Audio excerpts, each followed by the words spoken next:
assets is what creates long-term wealth, right? So, you could earn X amount of money and be one of the highest earning individuals in Australia, but if over time that's not going to get you into that category of the top tier and things like that. So that's going to be the assets that you invest in, them compounding over time. And for me, it was always a case of, for example, now that we have, say, the $10 million, and over time, given property doubles, say, doesn't have to, but let's say on average every 10 years, for example, then, that's where over time, that's where you're going to get to that wealth creation piece. And welcome to Get Invested on the Property Hub podcast channel, the leading weekly show for Australians who want to learn how to unlock their full self, health and wealth potential. I'm your host, Bushy Martin, and each week I go deep with the best investors, experts, leaders and founders to find out what it takes to break free from the grind, discover freedom and to live by design. Subscribe now and join me and get invested in the life that you really want. Let's get started. Hi, Freedom Fighters. Why do most people merely survive while a few thrive and prosper almost despite the odds? You might be thinking that it's just luck and good fortune or being born in the right place at the right time in the right family. But I'm not convinced that this tells the true story. How many times have we heard real life stories of people who have overcome the most challenging circumstances to not only survive, but to go on and prosper?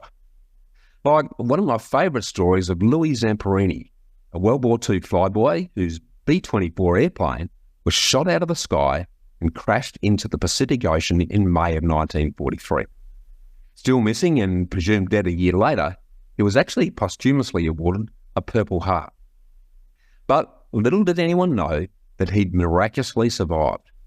You see, Louis, or Zamp as he was known, and two of his fellow 8-man crew managed to survive the crash, clinging to a dingy little dinghy where they then actually spent 47 days at the mercy of the sea and the elements, struggling to stay alive. With only a couple of days of fresh water and a couple of candy bars for sustenance, they passed the time by telling stories and pretending to cook meals. The struggle was exacerbated by vicious shark attacks, blistering heat, treacherous typhoon swells, and strafing bullets from passing Japanese fighter pilots. About 33 days into their ideal, one of them gave up the fight and sadly passed away. Now, for most of us, this experience will be the most challenging of our lives. But for Louis, this was just the beginning. Their bullet-ridden craft, faded by the blistering sun and barely supporting their emaciated bodies, drifted into enemy waters, and the two men were picked up 6 weeks later by Japanese soldiers. Zamp and his offsider were sparingly nursed back to a semblance of health before being transferred to a prisoner of war camp. And this is where the true trials began. Japanese POW camps were notoriously cruel, and over a third of all Allied POWs died in the camps. The Japanese actually had plans to work to death and to kill all prisoners by the end of the war. Zamp was separated from his mate and transferred to a number of progressively worse camps as the war continued. Always on the brink of starvation, he was treated especially cruelly because of his pre-war fame as an Olympic runner. Zamp was forced to clean up the latrines and to shovel coal, and he was beaten within an inch of his life almost relentlessly. And due to the harsh treatment, cold weather and severe malnutrition, Zamp developed beriberi, deadly disease caused by vitamin deficiency, and he was on the brink of death. But in the August of 1945, the US dropped the infamous atomic bomb on Hiroshima, and less than a month later, Japan surrendered. Allied planes then began dropping food, cigarettes, and news of victory to the famished and beleaguered POWs. Zamp gradually regained his health and was officially released in September of 1945, more than 2 years after his fateful plane crash. Now, most of his family and friends had long assumed he'd died and were shocked to see him return as a shadow of his former self. Initially struggling to overcome his ordeal, Zamp was afflicted with PTSD, or post-traumatic stress disorder, along with alcoholism. But he managed to overcome this and later became a Christian evangelist with a strong belief in forgiveness, devoting himself to at-risk youth. He later returned to Japan, where he met many of his former Japanese guards to tell them that he'd forgiven them. And in 1998, Sam participated in the torch relay for the 1998 Olympic Winter Games in Kyoto, in Japan. His story became the inspiration for the best-selling book, Unbroken, a war story of survival, resilience, and redemption, which then became a major motion picture just prior to his passing in 2014 at the tender age of just 97. So how did he manage to survive this incredible, grueling mental and physical ordeal and go on to positively influence many lives, while his fellow crewmen and many others fell by the wayside? What really separates the best from the rest? Well, time and time again, in almost any field that you choose to research, we find that only about 5% achieve sustainable success, with an emphasis here on sustainable. So what is it that they do differently? How is it that you can throw two or more people into exactly the same situation and end up with very different outcomes? Like the example of the identical twins who were brought up by an abusive alcoholic father and shared the same genes and upbringing, but one followed in his father's footsteps and ended up as a homeless alcoholic, while the other became a teetotaling successful business and family man. Now, this is a conundrum that I've wrestled with for over 30 years, and it continues to fascinate me, because hidden within this is the secret to sustainable and attainable success. It's why I'm continuously impressed by migrants who overcome almost incredible obstacles and challenges to come to our country and often arrive with nothing to their name, yet they go on to achieve incredible success in most and many areas of their life, while many born and bred Aussies who almost had it too good for too long sit on their laurels and always have an excuse or someone else to blame while they haven't achieved their dreams. What about you? How do you respond to life's challenges and obstacles? Because I've become a firm believer that what someone achieves has very little to do with the external environment and circumstances, but everything to do with what's on the inside. In other words, what you believe about yourself and the world, along with your outlook, your attitudes, and your expectations. I'm talking, of course, about the critical importance of mindset, which is the starting point and the foundation of what I call the 3 L's of sustainable success, those being self, health, and wealth. And a lot is now said about mindset, but what is it actually? Well, according to the dictionary, mindset's an established set of attitudes of a person or a group concerning culture, values, philosophy, frame of mind, outlook, and disposition. So how you see life through your own unique lens is your mindset. The assumptions and expectations you hold about yourself, your life, and the situations around you. It influences how you think, feel, and behave about your abilities and the world in any given situation. And your subliminal mindset that we all take for granted affects our approaches, our responses, and the choices we make. Now let's break this down into an easy to remember mindset formula where E plus R equals O, which simply means event plus response equals outcome. So as soon as you accept that you can't control events, but you can control yourself and your response, then you can actually create better outcomes. Now, events are always happening, and you always choose how you respond. So your response always creates your outcomes. Now, this simple but not easy mental and emotional mind shift will make all the difference to your life. And fortunately, your mindset isn't fixed. It can be learned and changed from limiting fear to unbounded abundance. So how do you currently cope with and respond to challenge? Do you see things as tragic, catastrophic problems that you can't overcome? Or do you embrace challenges as exciting opportunities to learn and grow? Do you hear yourself thinking, I can't, or I'm not good enough? Because if you think you can't, you won't. And if you think you can, you will. Your internal chatter will predetermine your outcomes before you start. So are you gripped by the tyranny of now or inspired by the power of yet? If you doubt yourself in your situation, you just need to add the simple word yet to your internal self-commentary. You can't yet. You don't yet. You haven't yet. Not yet. So start praising yourself for your efforts, not your outcomes, for your problem-solving strategies, your approaches, focus, and your perseverance, because this is how your self-belief, confidence, persistence, and resilience muscles will actually grow.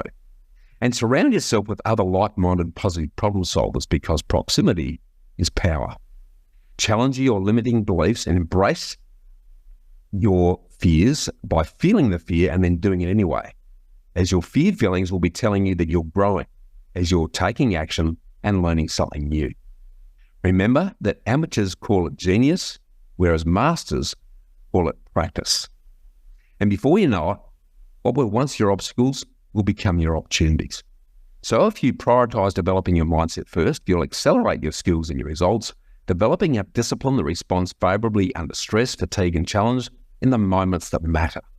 Because with the wrong mindset, an unfair world of adversity is all you can see, even when opportunity is right in front of you. Everything looks impossible, and there's always a reason why something won't work, so why take the risk? But with the right mindset, a world of opportunity opens. Everything becomes possible and limitless. John Maxwell was famous for saying that this mindset creates creativity and flexibility, where creativity is knowing there's always an answer, and flexibility is knowing there's always more than one answer. Imagine the power of having the confidence and belief that there's always a way, that there's never any obstacle that can't be overcome. You'd be unstoppable with this unwavering faith. So developing a mindset is a starting point. It's always a starting point. Build your mindset that unlocks and accelerates a world of new skills and opportunities. As many times as you need, as often as you need, and at every stage of your journey. Wouldn't you benefit from feeling more in control, focusing more on opportunity, and filtering out negative distractions? This is not just the mindset that can change your circumstance. This is the mindset that can change your life. Just as it has for today's special guest, Aman Sethi. Deeply rooted in his personal journey as the child of immigrant parents, Aman possesses a profound understanding of the challenges and triumphs faced by migrants in their pursuit of a better life. Growing up in a diverse community, he witnessed firsthand the struggles that migrants go through.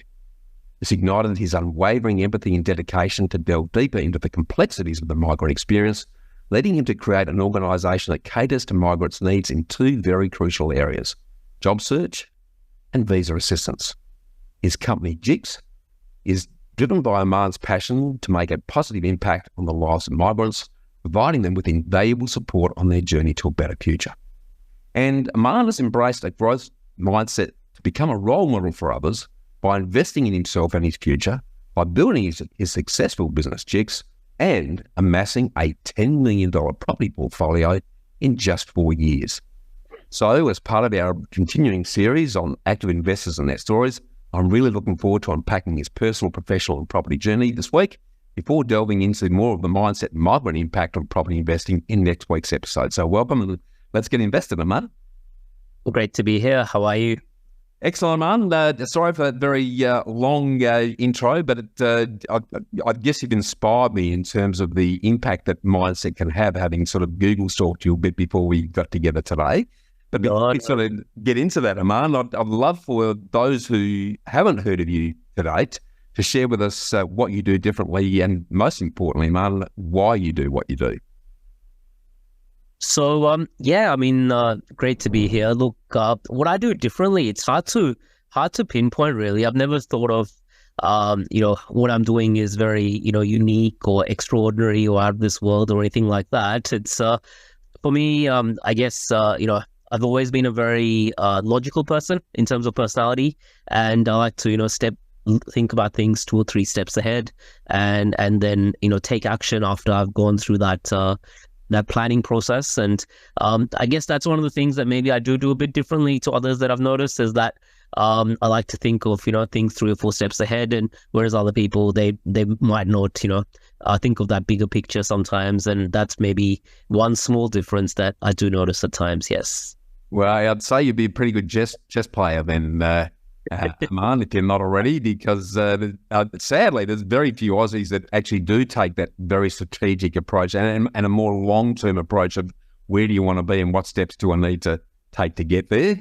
Can you share a bit more about where that sort of approach to life came from?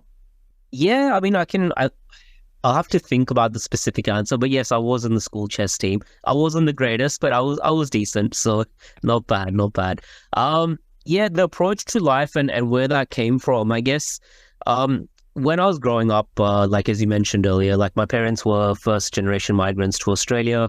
They worked really hard. My father worked, 70, 80 hours every week. And my mother was a teacher overseas. And when she came here, it was hard for her to, get the qualifications in that area. So she ended up working, in the supermarket and then working in the bank as a bank teller. So I always, saw that, they would work really hard and put in and kind of live day to day and so forth. And I realized that, sometimes they would not kind of plan for the future. Like, how can they get more comfortable? How can we get to a situation where we don't need to work 80 hours in a week to make ends meet? And that mindset wasn't there. And that's maybe because, it was first generation and that often happens, right? When you're a first generation migrant, for you, it's about survival. It's about making ends meet. And you get into that, rat race, or I don't know what the right word is, but you get into that zone where, it's hard to think outside of that next paycheck and then paying the bills and the expenses. So I guess observing that, I always had this in my mind because we observed a few people within our social network and I could see from a young age that they were starting to do really well. I saw that a lot of their success was built around property at that time as well, and I was always curious as to how come they are getting into better financial positions and what are they doing differently. So since I was a teenager, I always had this plan that, when I was able to, I would also go on a similar sort of investment journey. And that's where it maybe grew from. Yeah, I love that. Well, while we're talking about that, and before we sort of dive headlong into your property journey itself, I'd love for you to share, along that journey from when you arrived in Australia, what you've invested your time, energy, and money in over the years, and why, and how has this in turn led you to where you are with JICS and the portfolio? I'd love for you to unpack that for us if you can. Sure. So from a personal point of view, initially my first investment was actually an apartment in Sydney. That was in my early 20s, I believe. So that one I didn't hold for too long. It was for a couple of years, and then sold that one off. And then more recently, over the last 5 or 6 years, we've been investing extensively in property. We've grown the portfolio now to 8 properties across Australia. So across Sydney, Brisbane, Adelaide, regional Victoria, regional New South Wales. So we've built across those areas, and that's something that we're quite proud that we've been able to do that over a relatively short time period, and we've had a bit of luck along the way as well. We luckily invested in I think 2 or 3 properties before COVID, and we were able to get that get ahead of that boom that happened during that time. And then that allowed us to, continue to grow and continue to buy more properties after that. So, I think we've had some luck along the way, which is been good for us as well. Well, some would call it luck. Some would say that you've taken some action and now luck to do its work, because a lot of people, and let's go there now. I was going to dive into the property side of things in a bit more detail shortly, but let's jump straight into that, because luck only happens if you're playing the game. And a lot of people who have and continue to sit on the fence, because there's always a reason why now's not the right time to be doing something. And it was heightened during COVID. Everyone thought the world was going to fall to bits from sort of March 2020. It's the brave and the smart who saw the opportunity in that, either before or during and after. So what I'd love for you to share, though, circling back a little bit before we dive into the details, is why property?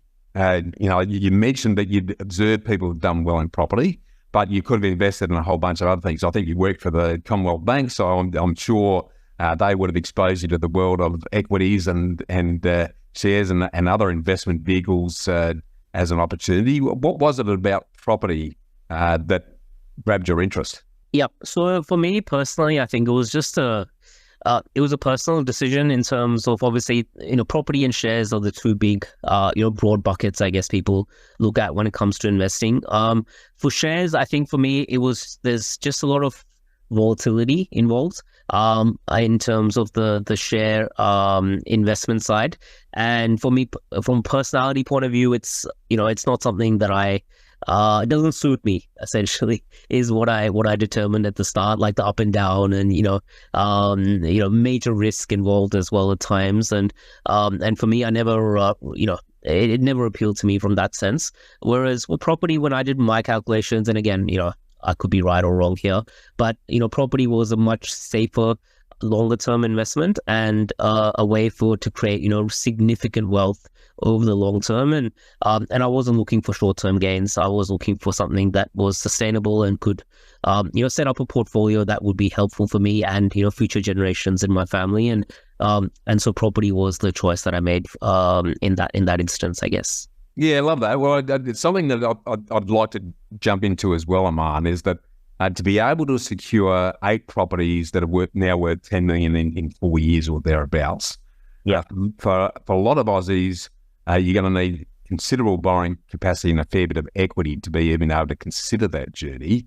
That's telling me that prior to even getting into property, you had some serious good money saving and investment habits that allowed you to even get to the starting block in that regard. I'd love for you to share, because it's the things we do day to day right from the early days that then become much bigger as our growth becomes exponential. Can you take us back to what are your approach to money in terms of those initial habits that you developed that then allowed you to get to the starting blocks in property? Because there's a lot of people listening, well, it's all right for Aman, but how can I get to that position? Can you sort of unpack that a bit? Yeah, definitely. Look, the first property that we got, which is in the current portfolio, was the place that we live in, basically our residential apartment. And we held that for a few years before we started this active journey over the last few years. So we, the kickstart was that apartment. Obviously, it grew in value over the years, and we were able to get a lot of equity from that side. In parallel to that, we, before starting this more aggressive property journey that we've done in recent years, we knew that we were, 12 to 18 months away from that. So we started saving towards getting that deposit and getting that in place. Look, I'd love to say that, I'm one of those people that always puts aside a certain amount of money from the paycheck every week, but it's not the case, to be honest with you. I've always been more towards, well, how can we use this money? Where can we invest it? Whether it's investing in, growth assets, or whether it's, enjoying life at times, going on holidays and doing things. But I've never been one to really sit there and say that I'm going to put away 20% of my income towards savings in the bank account necessarily, to be frank. But the reason we were able to grow again, like I said, it's one was using that equity that we developed in those properties. And then after that, it was a case of, like I said, the timing was good where our properties grew by 30 to 40% in a short space of time, which then released more equity, which then meant we were able to grow further.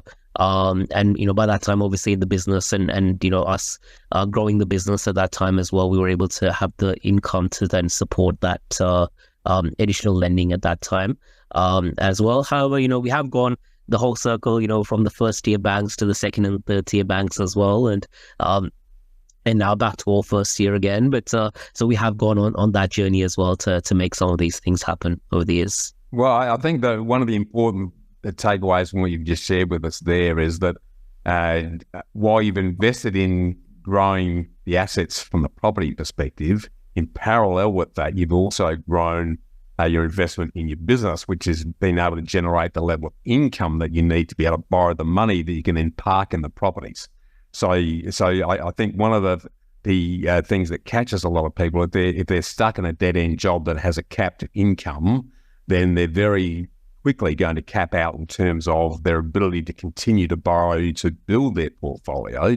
Whereas whether by design or by the way you pursue life, by developing your skills and CBA and others in the past, and then having the confidence to take the step to build your business and therefore increase your income stream over time to fuel that, you've allowed to enjoy the benefits of both worlds. Any comments on that you think that will be of interest to the listeners that you want to share? Yeah, definitely, definitely. Look, I'm not going to sit here and pretend that, my situation is the same as everyone else's situation. Like everyone's got their own scenario and things. But I mean, what I've noticed over the last few years, especially, is that, even people who, for example, are maybe new to the country or, just starting in their careers, even they've been able to build significant portfolios. Sure, they might not buy the $1 million house straight away that only rents for 700 per week, because that creates a huge gap in their cash flow, but they can buy the 300 to 400K house that rents for 550, for example, and that kind of means that it's sustainable, the yield is really good, and they can then start multiplying that and building from that point of view. So I think the passion and the drive needs to be there, the focus and like you mentioned, mindset earlier needs to be there, and then you have to choose whichever path is going to be the best for your situation. And there's no one, for me, there's no one way to there's no magic formula, right? It just depends on whatever cards are on the table and then utilizing those cards as best as you can. But taking the action, I think the difference between you and a lot of people that I get to see and talk to, Aman, is that you're not only thinking strategically, but you're taking the action necessary to make it happen, and nothing happens until you start. So I love the fact that you're clearly, able to take some risks. So let's talk about your risk appetite a little bit. To have such a sizable portfolio so quickly would suggest to me that you have a reasonable risk appetite, but it also probably means that you do enough calculations to eliminate or at least mitigate the risk, because you know what the worst case situation is going to be before you start. Can you sort of talk to us a bit about that? Yeah, definitely. And someone recently mentioned this exact thing to me as well. So, calculated risk, I think, is critical. And being comfortable with the worst case scenario is also critical as well. And, and so if you can look at the worst case scenario, and if that happens and you're still okay, then that's when you should go ahead and take the risk. If you look at the worst case scenario and you'll be really in a bad way at that time, then I think it's probably maybe a risk not worth taking. And so my risk appetite, I wouldn't say it's huge. It's something that I always like to temper it by looking at both possibilities. What is the best case? What is the worst case? If the worst case happens, what steps am I going to take to mitigate that? And just by having those 2 or 3 steps in place in my mind, I'm then able to take more action more confidently, if that makes sense.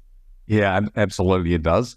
Let's sort of unpack the portfolio a bit now, if we like, if we can. And what I'd like you to do is share with us initially is, what was your strategy when you started? How did that evolve, and what is your strategy now? Because quite often where we start is not where we end up, and like everything, as your portfolio is growing, so is your knowledge, comfort, and clarity growing, and your strategy starts to shift over time as well. So let's start with strategy, and then we'll apply that to how the portfolio rolled out. Sure. So look, when we first started building the portfolio, it was always a case of that I always wanted to build a significant portfolio. It wasn't that we had a mindset of, we'll just buy one and then, let that do its thing over the next 20 or 30 years. We all, me and my wife, we always planned that we'll buy one. If it goes well, then we'll, kind of try and multiply that and take it forward. We used a buyer's agent who's fantastic, Arjun from InvestorKit, who I think you know as well. So we basically bought the first property in this recent growth phase through him, and to be honest, we bought the other 5 properties as well that we bought in short time after that through him as well. So he's really helped us from that point of view. Look, we didn't have all the answers when we first started. We didn't, have a very clear map that we're going to buy 2 properties in Queensland, we're going to do 2 in Adelaide and 2 in Melbourne or anything like that. It was more that, we'll buy the first one. The first property we capped it at about 500 to 600K. We just wanted to, dip our toe in the water and then, see how that process pans out and so forth. And then, once we got that confidence and the first one started giving us results relatively quickly, we were then able to have more confidence in the process and then be a bit more aggressive in terms of future purchases, I guess. Yeah, I love that. Now, again, picking on something you said there, you said that you always had in your mind you wanted to build a big issue or a portfolio. Why? Where's that portfolio going to get you to? What was the why drivers behind that thought process that we're going to build quite a strong property portfolio? Yeah. So I always have this thing comes back to mindset, I guess. And one of the things when I was initially researching and thinking of, what strategy I wanted to use was that, assets is what creates long-term wealth, right? So, you could earn X amount of money and be one of the highest earning individuals in Australia. But if over time, that's not going to, get you into that category of, the top tier and things like that. So that's going to be the assets that you invest in, them compounding over time. And for me, it was always a case of, for example, now that we have, say, the $10 million, and over time, given property doubles, say, doesn't have to, but let's say on average every 10 years, for example, then, that's where over time, that's where you're going to get to that wealth creation piece. And that's why I always had that in my mind, that I wanted to build a large portfolio. And the other thing is that, that gives us a bit of cushion as well, right? At some stage, life events happen. If we have just the one property, we have equity, some life event happens, we need to sell that property, we're back down to zero. Now we're at that stage where, we've got a portfolio, even if you have to sell one or two for whatever reason, we're still left with a decent portfolio. And that's why I always had that mindset that I wanted to try and build something as significant as we could. Yeah, no, I love it. It's that sort of future lifestyle insurance policy to some degree. And again, just simply doing the maths, if we break this down pretty quickly, a $10 million portfolio, I'd say a 5 to 6% net return, which is pretty achievable long term. That means that your portfolio is growing by $500,000 to $600,000 a year. Now, there's not too many people that are going to put their hand up and say, I can make $500,000 or $600,000 a year. The properties are doing it while you sleep, basically. So they're pretty much looking after itself while you're continuing to put your energy into building the business and spending time with friends and family. So I love the fact that you've identified that opportunity to almost guarantee your future lifestyle and secure your future by doing that. And you're generating the money in the business, and then you're turning that money into wealth through the property side of the equation. So again, not a lot of people understand that link quite so quickly. But what I'd love for you to share now, because clearly what I'm picking up and reading between the lines here, you've got a number of properties spread right across the country. So you obviously had a borderless approach from the outside. It would have been easy to say, well, I live in Sydney, therefore we'll buy all our properties in Sydney. What convinced you, or what was your thought process to think, no, we need to start buying properties in diverse locations around the country? Yeah. So look, the yield was the predominant factor. I mean, living in Sydney, you buy a house over here for $2 million, it might rent for, $600-700. There's a massive gap in between what the loan is and what the rent coming in is, right? And then you probably, cap out very quickly in terms of your future borrowing capacity as well. So again, we wanted to keep the yield to a level where it was going to be sustainable cash flow. It could be cash flow negative, but not by an amount that's going to cripple you for future endeavors. And then over time, as rents go up, then, it becomes cash flow neutral or, eventually cash flow positive, which obviously is a bit hard in the current interest rate climate. But, hopefully we'll get back to better interest rates over time. So that's the thinking. That's the reason I went borderless, because that's, Sydney just doesn't allow us to follow the strategy that we wanted to follow.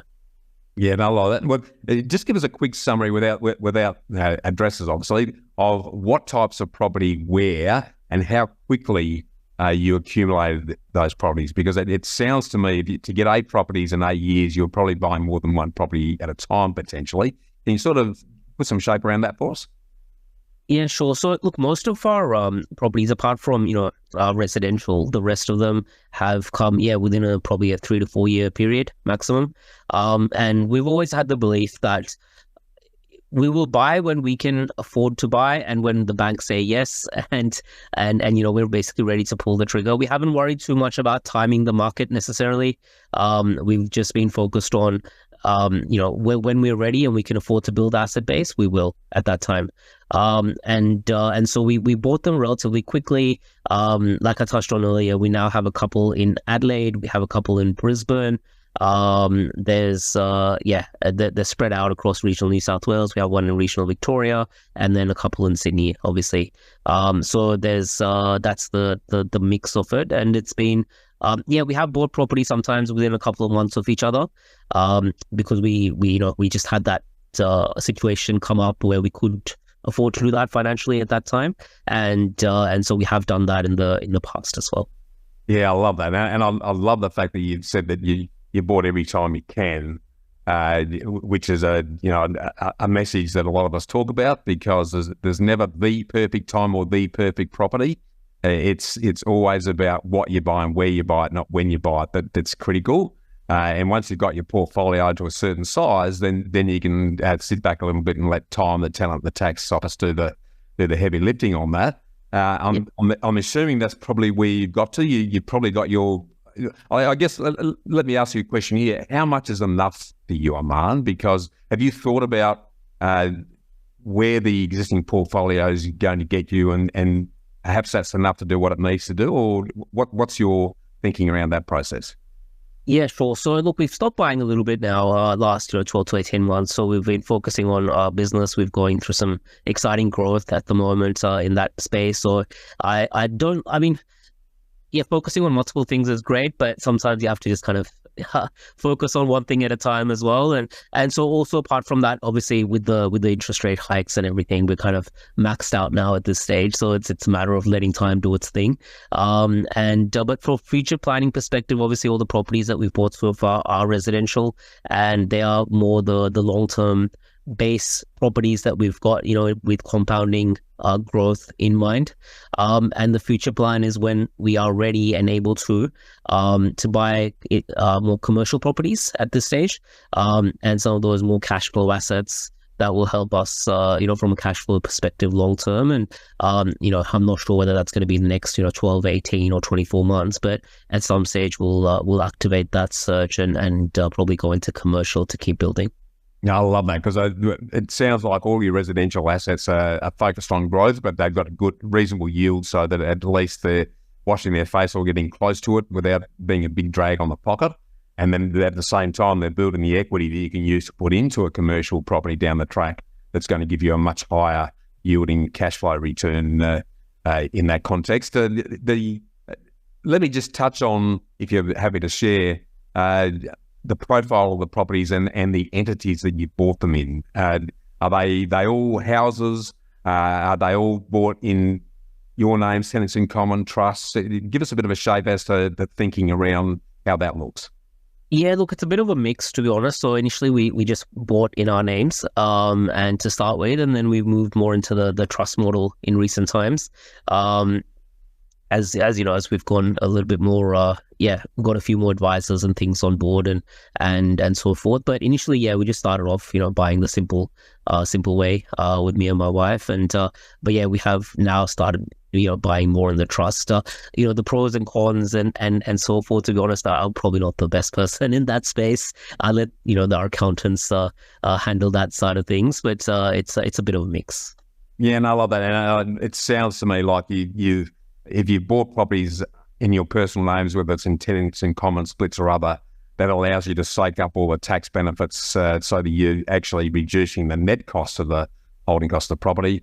Trusts are really good vehicles for properties going to hold long term. Yes, they have a significantly higher holding cost because you're quarantining all of the tax credits within the trust, and therefore the holding costs on a weekly basis are often 2 to 3 times higher than what you would otherwise. But if you've got that blend of that exercise and it still fits within your affordability, then you're creating a asset protection within the trust that's going to look after you long term. So loving what I'm hearing there. If we look at your portfolio and putting that portfolio together, what were the best things that you did, and what were some of the challenges that you had over that 3 or 4 year period? If I look back from a historical perspective, I guess probably the best learning that I had, or what I would give to other people that might be listening, is that always look at the big picture. So like I think you touched on earlier, there's no perfect time, there's no perfect property and so forth. And I think that's where, I think we have learned that there's no, if they have 20 things on your checklist, it's very unlikely that, property is going to tick all 20 things, So if a property is ticking 15, 16, 17 of them and the other three are not significantly important, then, that's the property that you need to take action and buy, because, especially at that time during some of those growth phases, if you didn't buy at that time, 6 months later, that property is going to be an extra 200K, so the cost of not buying was significant in some of the growth phases that we bought in as well. And so yeah, just taking action, just going for it, and relying on experts, right? So the reason we engage with buyers agents is because they buy hundreds or thousands of properties every year, right? And so for me, it's a case of, am I, as a first-time investor, buying one property as a once-off likely to get a better result than the person buying 500 properties every year? And for me, that answer was relatively straightforward, and that's why we went down that path. Yeah, and I love that. So we reflect on what you've done today. I'm talking not just about the properties, but your business and other aspects of your life. What's been both your best and your worst investment to date then, Aman? Probably... Look, the best investment I would say is a property that we bought in Brisbane, and it was a big 5-bedder, 3-bed, 3-bath. The yield, it was above 1 million in terms of property price, but the yield was very good as well at above 5%, which is good for that price range. And that the capital growth on that has been really strong, where it's almost 70-80% up in the last 3 to 4 years. So that's probably the one that is the star so far in terms of the portfolio. Look, the worst one I would say would be probably the one that I bought early in the 20s on my own, like the apartment. Didn't really go anywhere at that time that I bought it. I sold it probably at a neutral sort of end game after a couple of years, and it wasn't the right investment. So that would be the one that probably, but gave me some experience around property, and gave me some insight as to how the market works. Yeah, I love that. Now I sort of want to take a step back from the property sphere for a minute and get you to talk to us about what you would consider to be your biggest life challenge today. And it might be something to do with properties, might business, might be something in your personal life. What has been your biggest challenge, and how have you overcome it, and what have you learned from it? This is a tricky one. I would say the biggest challenge is probably getting people to go along and support the journey that you're going on, because the journey that we've gone on is something that is not traditionally part of, say, that all our family does or all our friends do, and it's something a little bit different. So you always have that that voice in your head or in your ear telling you that this is too risky, why are you doing this, you've already got to this stage, why do more, this is so those kind of things are always there in terms of the challenges or the voices that you hear from time to time, and I think just getting over that, thinking for yourself, making your own decisions, doing your own research, and then obviously relying on experts when the time comes. I think that's probably been a learning that I've had and probably share as well, that especially in the migrant community, I find that people get swayed by what the group is doing, and for me, it's while that's okay in one sense, ultimately I think everyone should look at their own situation, their own mindset, and make their own decisions independent of what the crowd is doing, basically. Love that. Well, and that circles very neatly back to the subject of mindset. I'd love for you to share, if you're aware enough to be able to communicate it, what is your mindset, and how do you think that's been different from a lot of the people in your community that's enabled you to step outside of the normal safe bounds that the group culture in any group actually likes to look at, that's allowed you to do what you've done regardless? Yep. So look, my mindset, I mean, I won't talk very deep into it, but it's been, for me, it's, like I touched on earlier, I'm a very sort of logical person by nature. I think that's just, in the star signs. So for me, it's always a case of, analyze the situation, analyze what are the options on the table, look at the pros and cons and take calculated risks. And I think without taking calculated risks, it's very hard to get anywhere in terms of, the investment journey. So you have to have some risk appetite, and some people don't, and some people, if they take a risk, they'll worry about it for the next how many ever days, and for them it's I wouldn't advise it, right? Because if you don't have that appetite, then don't do it. So that's probably the mindset that, luckily enough, I've had that appetite where we have we are comfortable with taking risks. It's not to say that it doesn't cause some level of worrying at some time. But the more we push that, the more we've done it, the more comfortable we've gotten over the years, and that's something that I think definitely plays into the mindset side. Yeah, no, very well said. You obviously accomplished a lot, both professionally and property wise. Tell me, what do you still struggle with, Aman? Struggle with in terms of, I guess, some people. Sometimes what I try and do is share maybe some of the things that I've done. And sometimes people will say, come to me and ask me, how did you do it? What did you do? And so forth. You can share your point of view, but ultimately I think it just comes down to the individual. And over the years, I've learned that, you could tell someone how to do X, Y, and Z, but if it's not in their personality, they're not going to do it. So I think, with time, proactively, when I first started investing, and for me, I found something that I felt was, I really believed in, and I believed that it was going to lead to a successful outcome. I proactively started telling, the people that were close to me around about it. But with time, I realized that wasn't the right thing to do. So now I've changed my approach, and if people come to me and actually ask me specifically for my thoughts or views, then I share them. Otherwise, I don't, go around proactively sharing and giving advice unnecessarily to, people who don't ask for it, basically. Very good learning. It took me a long time to learn exactly the same thing. I was so hell-bent on convincing people of the merits of property because of what it's done for myself and my wife. I soon learned that you can lead a horse to water, but you can't make it drink. And some people are just never going to do it, regardless of how good the opportunity is. So that's a great learning. If I sort of get you to look back on your life so far, then Aman, if you're starting out again, would you invest in anything differently, if at all? Yeah, look, I'd probably start investing earlier, especially in houses, obviously with land component. I mean, that's the bulk of, where our success has come. And, if I was in my, early 20s again, then that's where, I would have headed in at that time.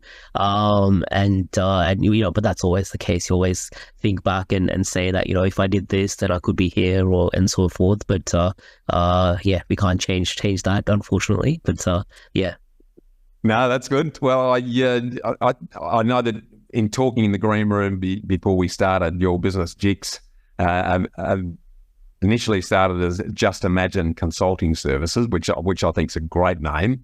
I want you now to just imagine what your ideal lifestyle looks like in the future, because I'm a big believer in living by design and getting clear on how we want to live and then taking the steps to make that happen. What does your ideal lifestyle look like, and what's your ongoing strategy to both attain and then maintain that lifestyle long term? Sure. Look, from an ideal lifestyle point of view, I guess freedom is probably the big thing that people look for. So it's for me, I've never been one that I want to live in $100 million mansion or anything like that. But it's more just about for us, I think it's more about just having that freedom, supporting as many people as we can. So whether that's my employees and my staff, like making them successful, growing the team, helping create more jobs from that point of view, or whether it's how many clients we're working with every year and how many migrants we can support in their various journeys. So it's essentially for me those are some of the things that motivate me now. When I was younger, obviously, when you're a bit younger, you think differently and you think about other things and other priorities. But now that I've gotten to this stage, it's more about, what kind of an impact can we create and how big an impact can we create, and obviously do it in a sustainable and good fashion.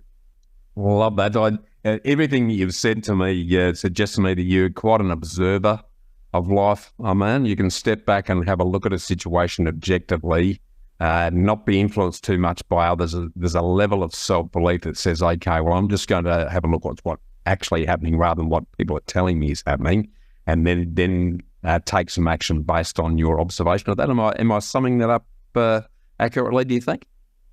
Yeah, correct. And I've always been a big believer in kind of think for yourself. Sure. I mean, definitely my view is listen to everyone's opinion that has done it successfully. So, if I'm going to buy property, I'm going to listen to people that have, built a property portfolio themselves. I'm not going to listen to, say a comedian, right, advise me about property. So it's always, and that's with any aspect of life. Like if I'm wanting to play tennis and become better at playing tennis, then I go to a tennis coach, right? I don't go to a cricket coach on that side. So it's a basic concept, but I think people sometimes forget that concept and they lean on the wrong sort of mentors that are not specialized or successful in the area that they're trying to get mentorship on. And I think, so that would be something that I've learned. Yeah, brilliantly done. And again, something that not many people, a lot of people talk about it, but they don't actually do it. So I love you sharing that. Look, it's been a great conversation around your journey so far. I now want to sort of slip into what I affectionately refer to as the ambush round, Aman, where I ask you some quick questions that the audience always like to get your words of wisdom on. And the first of those is, what books have changed your life the most? Yeah, so probably one book stands out, which is one that I read relatively early on in my journey, which was Rich Dad, Poor Dad by Robert Kiyosaki. So I think the mindset and the fact that assets build wealth, not income necessarily. Incomes adds value, but long term it's the assets that's going to build the wealth. And I think that was a key message which became clearer in my mind after I read that book. So that would be the one that stands out. Yeah, it's interesting you say that. That's the book that started my own investment journey. Yeah, and that was a long time ago. Got a fair bit of grey hair, but in the 90s when I really got stuck into it, that was a light bulb moment for me. I actually got to see Robert Kiyosaki in Adelaide live, and he really inspired me, and I bought everything that he'd written, done, his cash flow game, the whole shooting match, and it transformed the way I looked at the world, and it transformed my life, and I wouldn't be sitting here talking to you if it wasn't for getting introduced to good old Robert Kiyosaki. So thanks for sharing that. The second question then, Aman, what superpower do you wish that you had and why? Superpower, this is a tough one. Look, I guess it's something that we touched on earlier, but turning back time, I guess, would be a pretty good superpower to have, and rectifying a couple of things that you don't quite get right at that point. So I know that's a simple one, but that's probably if you could have that superpower and gamify your life a little bit more, then yeah, that would be awesome. Love that one. If you could have coffee with anyone, and they can be dead or alive, who would you choose and why? Yeah, so like my team and a lot of everyone who knows me knows this to a degree, but it's probably an Indian cricketer by the name of Sourav Ganguly. So he's probably the person that I'm trying to arrange something with him maybe in the next few years. So that's on my to-do list. So we'll see how that goes. Love that. Well, if you've got Brett Lee as your advocate and ambassador for the business, then there's probably a direct link to him as a result of that. So you're already a fair way down the track on that, Aman, I reckon.